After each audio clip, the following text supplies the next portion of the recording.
That is really gutsy. And today was a perfect time to have Jose be with us because, as I said, Donald Trump is taking time off the campaign trail to officially open the hotel.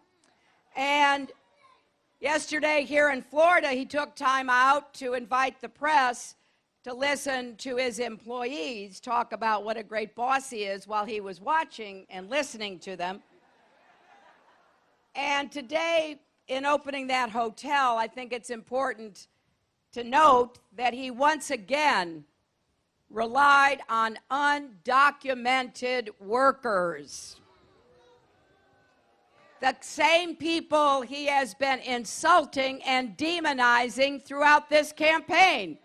So, like with so much else that Donald Trump says, he says one thing and then he does something different.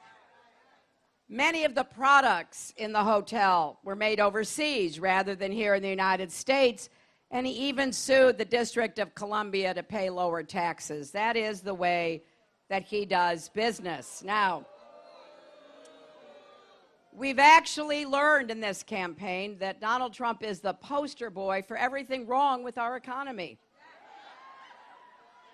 He refuses to pay workers and contractors from Atlantic City to Miami to Las Vegas. He stiffs small businesses.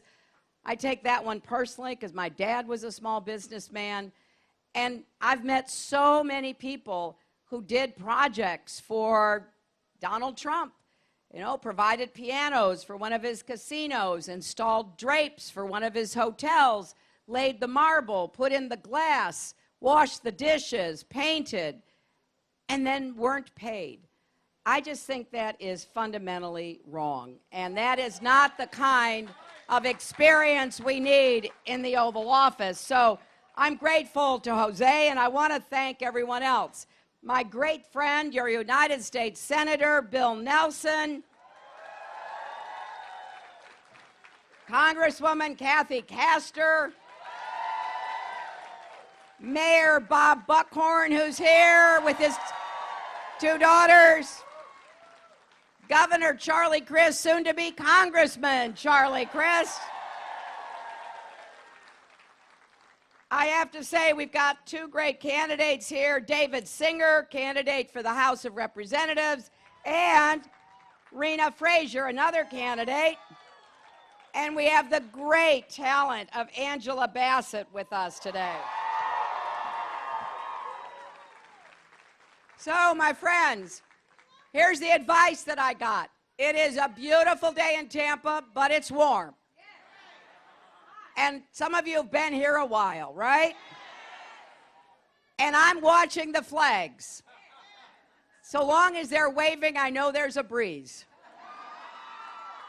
If they stop waving, I'm really going to cut this short. But let me start by thanking you for being here. And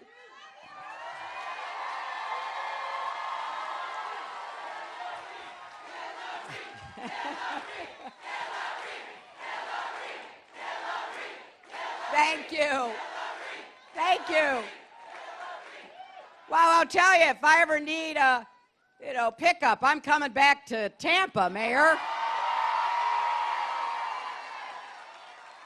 And, with 13 days left in this election, we cannot stop for a minute. No complacency here. Nobody flagging. We've got to get everybody out to vote. And I hope, in addition to the people that I've mentioned, someone who's not here, I hope you will support. That is Congressman Patrick Murphy, to send him to the United States Senate. I think you'll be pleased because he's an independent voice. He's a problem solver. He believes in comprehensive immigration reform. He has stood with Planned Parenthood against the attacks that it has suffered. He's even brought Democrats and Republicans together to try to protect our environment and fund Everglades restoration. He'll stand up to the gun lobby and advocate for common sense gun safety measures. He'll defend Social Security and Medicare, not cutting or privatizing those two essential programs. So please, do your best to make sure we send Patrick Murphy to the Senate. Now, I got to ask you, anybody see the last debate? You know, I have now stood next to Donald Trump for 4.5 hours, proving conclusively I have the stamina to do the job.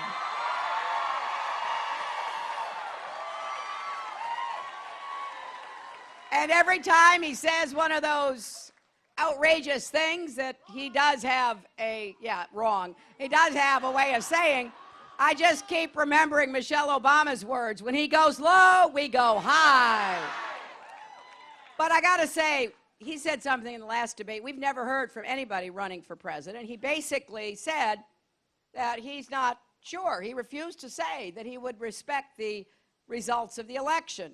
Now, this is a guy who said the Emmys were rigged, so you can't really take what he says, very seriously. But this is a problem because the first thing a president does at noon on January 20th is to take an oath to preserve, protect, and defend the Constitution. And if you are casting doubts, you want to keep people in suspense as to whether you will respect the outcome of an election, that is contrary to who we are as Americans. We have our elections. We've had them from George Washington forward. We're going to keep having them and show what a democracy looks like to the rest of the world.